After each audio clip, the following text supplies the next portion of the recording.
আগের বড় বড় জমিদারেরা পীর সাহেবের সাথে আত্মীয়তা করত। এই মাইয়াগারে লালচি হেলছি, এই মাইয়াগারে হুজুরের কাছে দেবো, আফসারি হুজুরের কাছে। এখন 7.5 মাইয়াডা ওই সোনাই মনির বেলাল হুজুর আইব আমেরিকা থেকে, ইটালি থেকে, কবুতরের খাসার মতো বরিরায় বিদেশি ফোলা গাইলে ইজ্ঞারে দিতে বাজির ধরেন আল্লাহর হস্তে দিয়ে দিলাম। আজকে যে আমরা এসেছি মিলন মেলা মাদ্রাসার কারণে এসেছি, কি বলেন? এই আব্দুল্লাহাট মাদ্রাসা না হইলে আজকে এই মিলন মেলাতে আমরা আসতাম না। তাহলে ধরে নেন পৃথিবীর সেরা মিলন মেলা হচ্ছে দ্বীনি প্রতিষ্ঠান। তো দ্বীনি প্রতিষ্ঠানকে টিকাইতে হলে কি লাগবে? ছাত্র লাগবে, দ্বীনি শিক্ষা লাগবে, শিক্ষক লাগবে, শিক্ষার্থী লাগবে। নতুবা বিল্ডিং এগুলো হাড়ের মতো কঙ্কালের মতো দাঁড়িয়ে থাকবে। কি বলেন? এটার দ্বারা একটা মেসেজ আছে, আপনাদের ছেলে মেয়েকে মাদ্রাসায় দিবেন। আজকে সব কথার মূল কথা এটাই হবে। আরও কিছু কৌশল বলবো যদি আল্লাহ তৌফিক দেয়, কীভাবে ছাত্র বাড়ানো যায়। আর যদি নাই বলতে পারি খুতবা থেকে জেনে নেবেন 50টা টেকনিক কিভাবে ছাত্র বাড়ানো যায়। তো এই জগতের প্রথম ইউনিভার্সিটি হচ্ছে জান্নাতি ইউনিভার্সিটি। কি ইউনিভার্সিটি? এই জান্নাতে আল্লাহ আগে কার্যক্রম শুরু করছে মাদ্রাসা দিয়া, বিশ্ববিদ্যালয় দিয়া। ওয়াল্লামা আদামাল আসমা কুল্লাহা সুম্মা আরাদাহুম আলাল মালাইকাতি ফাকালা আম্বিউনি বিআসমাই হাউলাই ইন কুনতুম সাদিকিন। আল্লামা ফেইলের ফাইল আল্লাহ। আল্লাহ নিজে মাদ্রাসার শিক্ষকতা করেছেন। জান্নাত মাদ্রাসা, মাদ্রাসার নাম কি? জান্নাত মাদ্রাসা। ফেরেশতারা যখন বললো আল্লাহ আমরা আছি, আপনি অন্য পার্টি কেন সৃষ্টি করেন? সরকার দল বিরোধী দল আছে, আবার পার্টি আরেকটা বানানের আদম সফিউল্লাহ। তো আল্লাহ কয় তোমরা মার্কেটিং করলে, হ্যাঁ? আল্লাহ তাআলা শানু ওনাকে শিখাই দিলেন, ওয়ার্কশপে গ্যারেজে নিয়ে বিশ্ববিদ্যালয় নিয়ে এমন এলেম শিখালেন। শিখাইয়া আল্লাহ ইন্টারভিউ কল করলেন আদম সফিউল্লাহ এবং ফেরেশতাদেরকে বললেন আম্বিউনি বিআসমাই হাউলাই, আমি এগুলো কি বানাইছি তোমরা একটু বলো। আল্লাহ এগুলো তো আমরা জানি না। তা আদম সফিউল্লাহকে আল্লাহ বললেন তুমি বলো। আদম সফিউল্লাহ সব বলে ফেললো। আল্লাহ এটা মাইক, এটা কালো, এটা লাল, এটা বটবটির ইঞ্জিন, আমার ছেলে নিকোলাস অটো আবিষ্কার করবে। আর মোটা এটা যেটা দেখছেন সিলিন্ডার বাক্সার মতো, এটা অক্সিজেন সিলিন্ডার, আমার ছেলে জেবি প্রিস্টলি আবিষ্কার করবে। এটা গোল্লা দেখেন যে এটা ক্যানন ক্যামেরা, আমার ছেলেরা এগুলো আবিষ্কার করবে। মানে একটা নাট বল্টু, তারপরে আপনার স্ক্রু ড্রাইভার, রেঞ্চু, পৃথিবীর এমন কোনো ইনস্ট্রুমেন্ট, রড বলেন যা বলেন সব কিছুর নাম তিনি বলে দিলেন।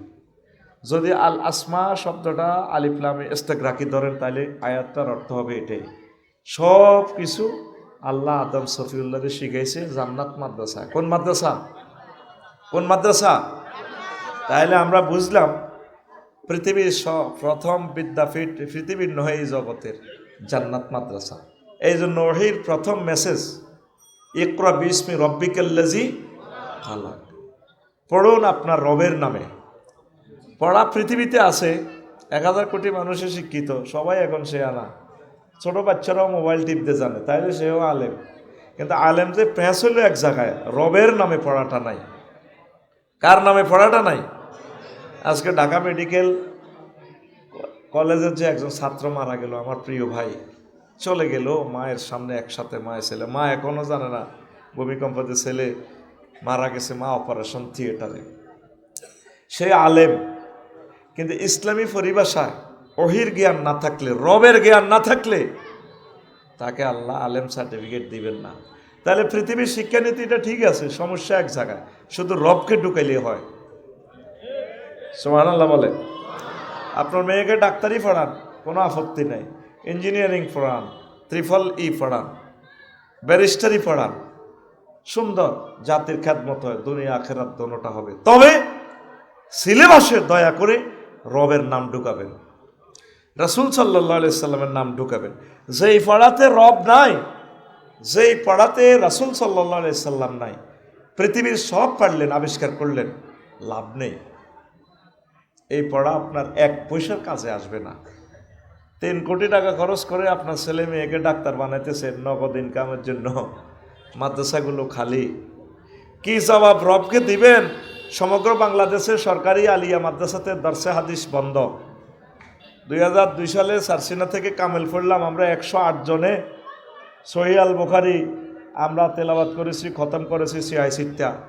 এই কথা যদি আল্লাহ জানে, আল্লাহ তো জানেই, রাসূল সাল্লাল্লাহু আলাইহি সাল্লাম যদি মদিনার টাওয়ার থেকে শুনে যে বাংলার জমিনে দারসে হাদিস বন্ধ, তো দেশ এটা ভূমিকম্প হবে না কি হবে বলেন? লাড়া একটা নামারছে এমনি, বিল্ডিং কয়টা দুলছে। যত রকমই আপনাদেরকে আল্লাহর ভয় দেখায়, আপনারা ভয় আর পাবেন না।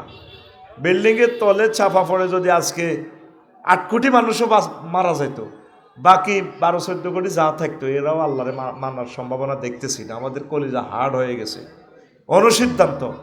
তাহলে ইনশাল্লাহ প্রত্যেক ঘর থেকে এক একজন মাদ্রাসার ছাত্রছাত্রী আমার আব্দুল্লাহাট মাদ্রাসায় এলাকাবাসী দিবেন কিনা? তাইলে ওয়াজ শুরু করতে পারে, দিবেন কিনা? বলবেন যে বাবা তুমি পড়ো, তুমি এই মাদ্রাসা থেকে পড়ে আল আজহার ইউনিভার্সিটিতে যাইবা, মদিনা ইউনিভার্সিটিতে যাইবা। এই বাংলাদেশের সকল কওমি মাদ্রাসা, আলিয়া মাদ্রাসাগুলা ছাত্র দিয়ে ভরপুর করে দেন, পড়ি আমরা আমিন।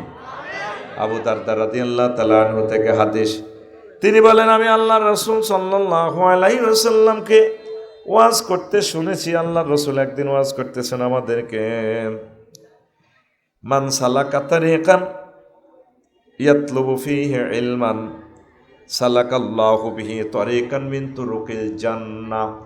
যে ব্যক্তি ইলম শিখার জন্য বের হয়, কোনো পথ অবলম্বন করে, আল্লাহ জাল্লা শানু তার জন্য জান্নাতের রাস্তা ক্লিয়ার করে দেয়। ইলম শিখতে গেলেই আল্লাহ আপনার জন্য জান্নাতের দরজা খুলে দিবে। আজকে যে এখানে এসেছেন, আল্লাহ আপনার জন্য জান্নাতের দরজা খুলে দিয়েছে। আপনারা এসেছেন তালেবুল ইলম হিসাবে কিছু শিখার জন্য, কি বলেন? সামনের মাহফিল আবার আসবেন 63তমে, এই নিয়ত যদি করেন, এর ভিতরে যদি এই বছরে মারা যান, শাহাদাতের দরজা পাবেন। আরো জোরে, আপনাকে আল্লাহ শহীদ হিসাবে মর্যাদা দিবে। আমাদের তাফসীর মাহফিলগুলো, ক্লাসগুলো একটা শিক্ষালয়। আল্লাহ আমার আব্দুল্লাহাটবাসীকে কবুল করুক। বাংলাদেশের অনেক ফাজল মাদ্রাসা, কি আর বলবো, আমার মাদ্রাসাতে ওয়াজ নাই। 16 বছরে একবার কোনো রকম খতম কদর হয়েছে। এগুলা বললে তো টেলিভিশনে চলে যায়। আর কিছু মাফিয়াদের কারণে মাহফিলগুলা বন্ধ।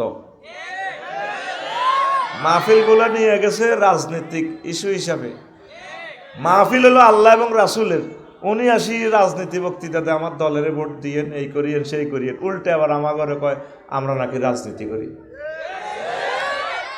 মাহফিল এখানে, ওনার তো এখানে বক্তৃতা দেওয়ার কথা না, কথা বলেন। যদি ওনাকে বক্তৃতা দিতে হয়, আল্লাহ এবং রাসূল সাল্লাল্লাহু আলাইহি সাল্লামের কথা বলা লাগে। আল্লাহর এক বান্দা বলতেছে এই বুড়া বয়সে এভাবে, কোরআনে রাজনীতি নাই। এ কথা কোনো মুসলমান বললে তার ঈমান থাকবে?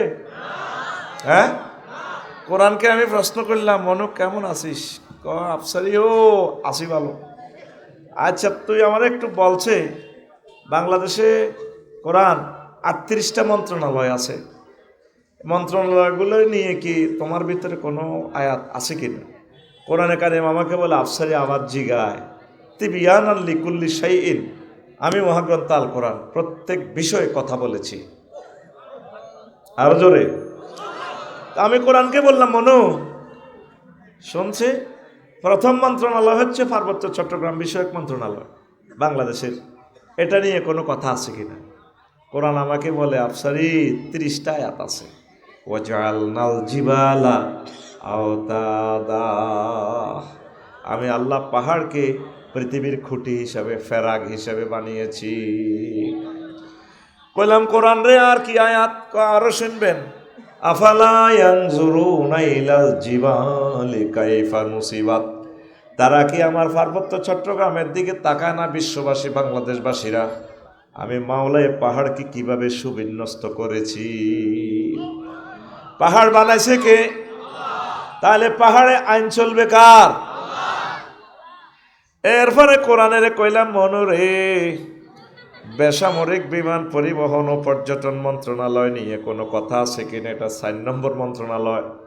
কোরআন আমাকে বলল, আফসারি ও আফসারি, আমি মহাগ্রন্থ আল কোরআনের ভিতর 28টা আয়াত আছে। আল্লাহ জাল্লা শানু বলছেন, মা ইউমসিকুহুন্না ইল্লার রহমান, তোমাদের বিমান পাখির ডানা আমি রহমান আল্লাহ ধরে রাখি।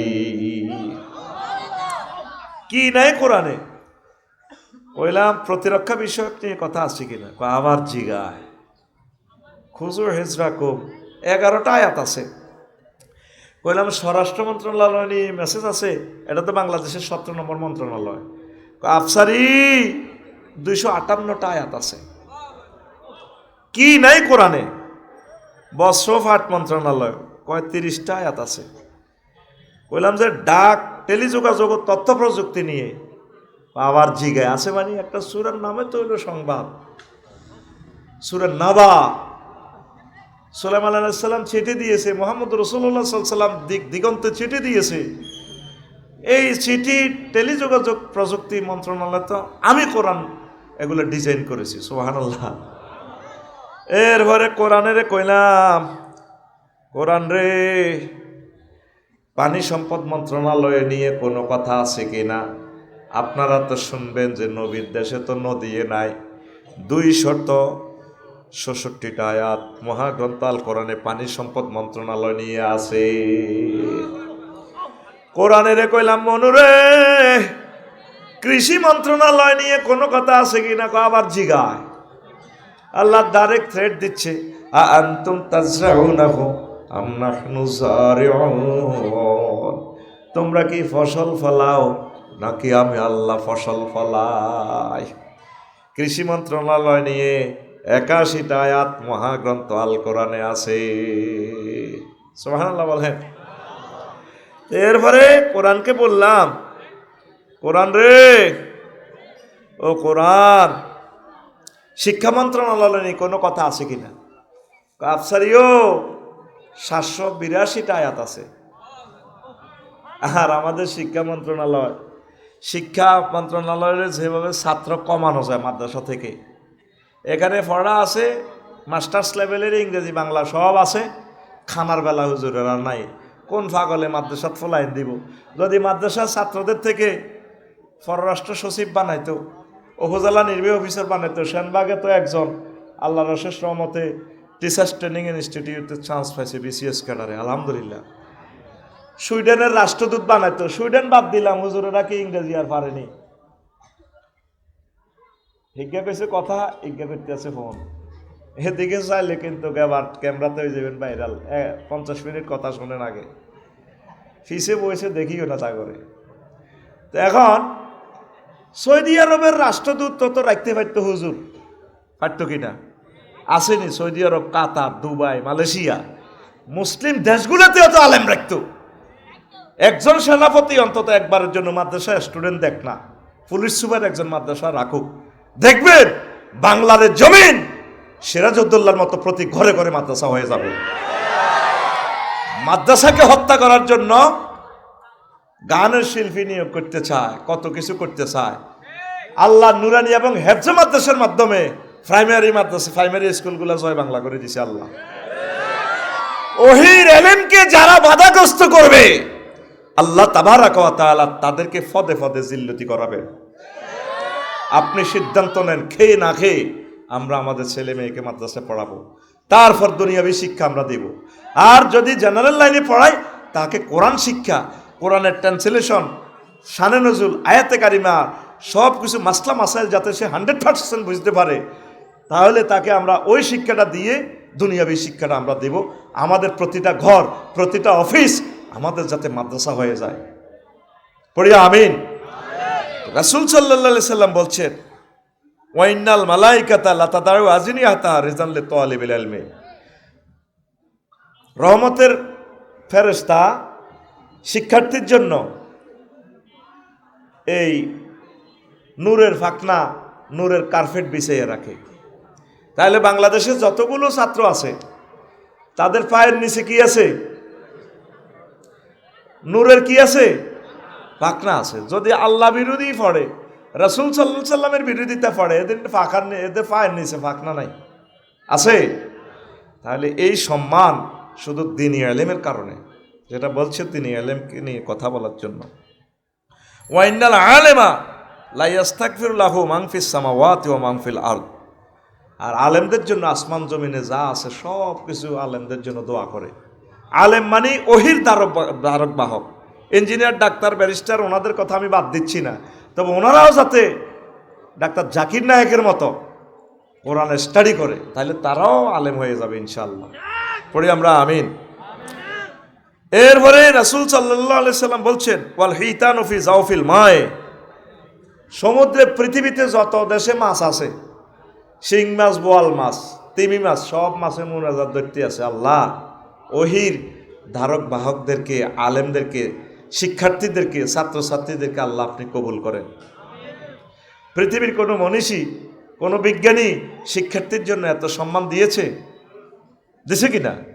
মুহাম্মদ রাসূলুল্লাহ সাল্লাল্লাহু আলাইহি সাল্লাম বলে গেছেন তিনি আল্লাহর প্রেরিত পয়গাম্বর। তাহলে আমরা অনুসিদ্ধান্ত এটাই নিই, আপনার ছেলেফেলেগুলার স্কুলে পড়ান, কলেজে পড়ান, কোরআন শিক্ষাটা বাধ্যতামূলক করেন। এই কাউমি মাদ্রাসা, এই আলিয়া মাদ্রাসাগুলো যদি আপনারা হেফাজত না করেন, রবের সামনে একদিন আপনাদেরকে দাঁড়াতে হবে, ঠিক কিনা? এখন এই জায়গাটার দাম কত কত কোটি টাকা এই জায়গাটার দাম। যারা জায়গাটা দিল তারা বেশি শিক্ষিত ছিল না, আজ এখন শূন্য, ক্লাস শূন্য। তাহলে নবীর হাদিসগুলো পড়বেটা কে আমাকে বলেন। প্রিয় বন্ধুরা, আমি আর কথা বাড়ালাম না। তাহলে আমরা বুঝলাম প্রথম মাদ্রাসার নাম কি? জান্নাত মাদ্রাসা। কি মাদ্রাসা? এরপরে 615 খ্রিস্টাব্দে রাসূল সাল্লাল্লাহু আলাইহি সাল্লাম দারুল আরকাম মাদ্রাসা তৈরি করেন সাফা পাহাড়ের কাছে। শিক্ষক ছিলেন আরকাম বিন আবুল আসের, এই বাড়িতে ছাত্র শিক্ষক তিনি। আর শিক্ষক ছিলেন মুহাম্মদ সাল্লাল্লাহু আলাইহি সাল্লাম এবং ইবনে উম্মে মাকতুম মুসআব ইবনে উমাইর রাদিয়াল্লাহু তাআলা আনহু শিক্ষক ছিলেন। সংক্ষেপ কথা, এরপরে মদিনা তৈবা 620 হিজরিতে প্রতিষ্ঠান দিয়েছেন আল্লাহ রাসূল সাল্লাল্লাহু আলাইহি সাল্লাম হিজরতের আগেই। আর 859 হিজরিতে এই পৃথিবীতে প্রথম ইউনিভার্সিটি কারাওয়াইন বিশ্ববিদ্যালয়, তাও এটা নবীর বংশের ফাতেমা বিনতে মুহাম্মদ আল ফিহরি আল কুরাইশি, তার জন্ম 800 খ্রিস্টাব্দে। তিনি অভাবের তাড়না মক্কা মুকাররমা থেকে চলে গেছেন কোথায়? মরক্কো। কোথায়? ওই বিশ্বকাপে খেলে যে, এটারে মাগরেব বলে আর কি, ওই দেশের লোকেরা হজে গেলে বুঝবে। যদি বলেন আপনার দেশ কোথায়, আইনা বেলাদুক, তারা বলবে বেলাদি আল মাগরেব। তারা মরক্কো বলে না, মাগরেব বলে। সেখানে সূর্য ডুবে পৃথিবীতে, আবার সূর্য ওঠে জাপানে। তাহলে এই পৃথিবীতে প্রথম বিশ্ববিদ্যালয় কোন বিশ্ববিদ্যালয়? হ্যাঁ, মরক্কো কারওয়াইন বিশ্ববিদ্যালয়। তাহলে কে বলছে মুসলমানেরা শিক্ষা সংস্কৃতি প্রগতিতে পিছিয়ে? আমেরিকার ক্যালিফোর্নিয়া বলেন, যতফোর্নিয়ায় বলেন, ঢাকা বিশ্ববিদ্যালয় বলেন, এগুলো এবার 1000 বছর আগে এই ফাতেমা বিনতে মুহাম্মদ আল ফিহরি আল কুরাইশি তিনি মরক্কোতে বিশ্ববিদ্যালয় স্থাপন করেন। পড়ি সুবহানাল্লাহ। এরপরে বাংলাদেশেও মাদ্রাসা ঠিকানা 971 হিজরিতে 71 খ্রিস্টাব্দ হলো আল আজহার বিশ্ববিদ্যালয় মিশর, সেটা আর বলছি না। বাংলাদেশেও আস্তে আস্তে মাদ্রাসার সূচনা হয়েছে 1092 খ্রিস্টাব্দে নেজামিয়া, নেজামুল মুলক তুসি আল বাগদাদি। এইভাবে ধারাবাহিকতা আস্তে আস্তে যখন মুসলমানরা 1757 সালে দেশ হারাইল, কেমন সিরাজউদ্দৌলা সাহেব থেকে যখন দেশ নিয়ে গেল, প্রতিটা গ্রামে তখন মাদ্রাসা ছিল, সরকারি মাদ্রাসা। তারা ক্ষমতায় 80,000 মাদ্রাসা বন্ধ করে, লাখ হেরাত জমি বাতিল করে। যতগুলো ভূমি দেখবেন চৌমনি বড় বড়, বলে দেও মুখ জমিদারের ফুকুর, দিঘি, সিটারি। সব কথা তো আমি এখন বলবো না, আরও একদিন বলবো। এই জায়গাগুলো ছিল লাখেরাস, এগুলা মাদ্রাসার জায়গা।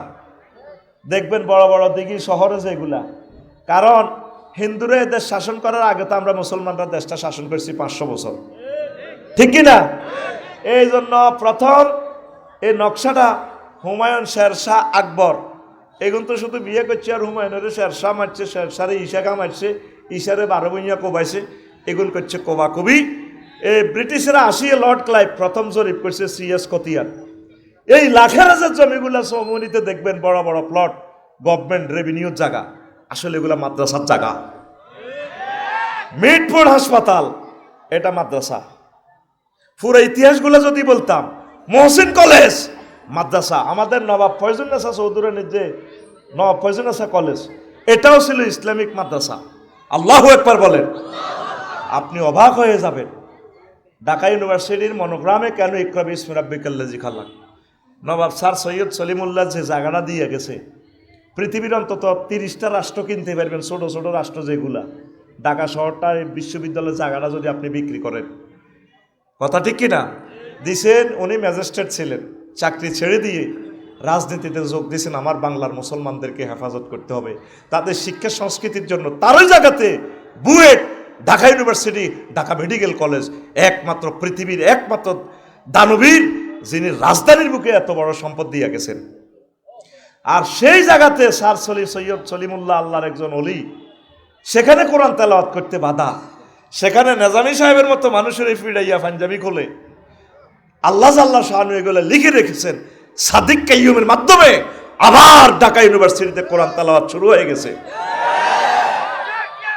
এই জায়গাগুলো সিএস নকশা ধরে দেখেন, যতগুলো জায়গা রেভিনিউ খাসের জায়গা, খাস মানে খাস।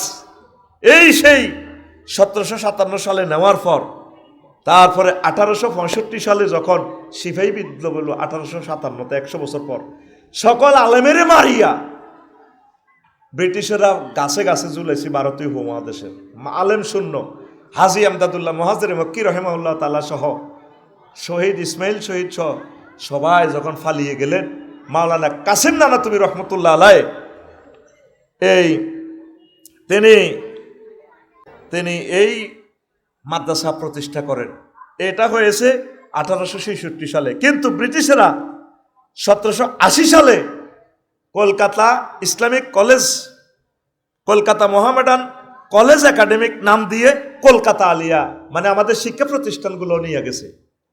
এই 100 বছর তারা সিলেবাসে বাড়তি কমতি সেই ধারাবাহিকতা আলিয়া মাদ্রাসাগুলা। ইন্টারমিডিয়েটে ইংরেজি যা, মাদ্রাসা আলামেও ইংরেজি তা। ডিগ্রিতে যা, এখানেও তা। খানার বেলায় আইলে, ম্যাজিস্ট্রেটগিরিতে আইলে, উপজেলা প্রশাসন বানাইলে পুরা সিলেবাস বরিতে হিডা মাদ্রাসা ছাত্রকে নাই চাকরি। যদি কোটা সিস্টেম দিত, ওহির আলেমেরা দ্বারক বাহক হয়ে পুলিশ সুপার যদি হইতো, প্রধান সেনাপতি, মেজর জেনারেল সহ হইতো, তাইলে মাদ্রাসাগুলা মুসলিম মিল্লাহ, তাইলে ওহির আলোকে পুরো জেনারেল শিক্ষার মাদ্রাসিক শিক্ষা একাকার হইয়া যাইত। কথা ঠিক কিনা? আজ বৈষম্যের শিকার রাসূল সাল্লাল্লাহু আলাইহি সাল্লামের মাদ্রাসা। এই 100 বছর পর আলিয়া মাদ্রাসা তারা চিন্তা করছে, দেশিটা তো উকিল আরবি শব্দ, ফেসকার ফার্সি শব্দ, ব্যারিস্টার উর্দু শব্দ, এখনো কোর্ট কাছারিতে খাজনা, পরসা, তারপরে খতিয়ান প্রায় আরবি শব্দ। এই জন্য তারা আলিয়া মাদ্রাসাটা দখল করিয়া আলিয়া মাদ্রাসার বড় হুজুরেরে বানাইছে লর্ড এলায়াস স্প্রেঙ্গার হুজুরেরে বানাইছে ফেন্সিবল হুজুর। কি হুজুর? খ্রিস্টান। আমাদের দেশ তো নিয়ে গেছে আমাদের মাদ্রাসার হজরত ফেন্সিবল হুজুর কি? Lord এলায়াস Sprenger. খ্রিস্টান হুজুরেরে দিছে নবীর দর্শে হাদিসের ইমাম। নাউজুবিল্লাহ বলেন। এইভাবে এই মাদ্রাসাগুলা শেষমেশ 1927 সালে প্রথম মুসলিম অধ্যক্ষ খাজা কামাল উদ্দিন রহিমাহুল্লাহ তাআলা হয়েছে। কত দুঃখের দুঃখী আমরা। আজ আধুনিক যুগে শিক্ষা সভ্যতা অর্থনৈতিক আমরা ভালো হইলাম, আর এখন ছেলে ফেলেকে আমরা মাদ্রাসা দিই না। আজকের ভূমিকম্পটা একটু কষাই দিলে, যদি একটু কষাই দিত, আগের বড় বড় জমিদারেরা পীর সাহেবের সাথে আত্মীয়তা করত। এই মাইয়াগারে লালচি হেলছি, এই মাইয়াগারে হুজুরের কাছে দেবো, আফসারি হুজুরের কাছে। এখন 7.5 মাইয়াডা ওই সোনাই মনির বেলাল হুজুর আইব আমেরিকা থেকে, ইটালি থেকে, কবুতরের খাসার মতো বরিরায় বিদেশি ফোলা গাইলে ইজ্ঞারে দিতে বাজির ধরেন আল্লাহর হস্তে দিয়ে দিলাম। ইসলামকে আপনি সর্বাঙ্গীনভাবে যদি ভালো না বাসেন, ইসলাম টিকবে কিভাবে বলেন? তো মাওলানা কাসিম নানতুবি রহমতুল্লাহ আলাইহি দেখলো যে কি আলিয়া মাদ্রাসার নাম দিত ইসলাম জারগা, তখন তিনি আলিয়া মাদ্রাসা প্রতিষ্ঠার 100 বছর পর কাউমি মাদ্রাসা আসছে। আজ এই কাউমি মাদ্রাসাগুলোর বরকতে আজও এই ভারতীয় উপমহাদেশে এলেম আছে, আসেনি? আমাদের কাউমি ভাইয়েরা ছাত্র শিক্ষক মিলে 1,20,00,000 ছাত্র শিক্ষক কাউমি মাদ্রাসা। আজ পর্যন্ত কোন সরকার তাদেরকে জিজ্ঞেস করলো না কেমন আছেন, ভালো আছেন কিনা হুজুর, কি খাচ্ছেন? আফগানিস্তানের মতো সেদিন বেশি দূরে নয়, আল্লাহ তাদের হাতে ক্ষমতাটা দিয়ে দিবে। আজকে ভবিষ্যৎবাণী করলাম, আমাদেরকে তো ফাঁসি দিতেছ, এখন দেখছো নি ওলামায়ে কেরাম কিভাবে জেগে উঠতেছে ইনশাআল্লাহ তাআলা। কত মারিবা, ফাঁসির রশি শেষ হয়ে যাবে, ওহির এলেম ধারক বাহকদেরকে মারি শেষ করা যাবে। এই জমিন সিরাজউদ্দৌলার এই জমিন প্রতিটা গ্রামে ছিল একটা সরকারি মাদ্রাসা। আজ কোথায় সেই ইতিহাস? ইতিহাসটা তো আমি বলতে পারি না, খুতবাতে আমি লিখছি পুরো মাদ্রাসাগুলো কেমনে কেমনে আসছে, রায়পুর আলিয়া কবে হয়েছে, তারপর দাখিলের মান কেমন আছে, কেমন আসছে। বাংলার জমিনে এক মহামানব এসেছিলেন, তিনি হচ্ছেন মাওলানা আব্দুল মান্নান সাহেব। এই 85 সালে 1985 সালে দাখিলের মান, 87 সালে আলেমের মান, 6 সালে আল্লাহর দুই মাহবুব বান্দা আল্লামা দিলাওয়ার হোসেন সাইদি সাহেব এবং মাওলানা শহীদ মতিউর রহমান নিজামী সাহেবের প্রচেষ্টায় ফাজল কামেলকে মাদ্রাসার মান, যেই কারণে শ্যানবাগের ফলা ওই দিন বিসিএসে কি হয়েছে, বিসিএস কাটা রয়েছে নি। আল্লাহু আকবার। এই স্বপ্নটা দেখার কারণে এই মানুষগুলোরে ফাঁসি দিয়ে গেছে। আর কোনো অন্যায় না তাদের, জানে যে এরা যদি আরো 2-3 বছর বাঁচে তাহলে ওলামায়ে কেরাম তো ডিসি হয়ে যাবে, ম্যাজিস্ট্রেট হয়ে যাবে, এদের কার ঠেকানো যাবে না। আল্লাহ সেই দিন আবার দিয়ে আসতেছে। আপনারা ওহির জ্ঞানকে ভালোবাসবেন কিনা? কথা বলেন, বাসবেন কিনা?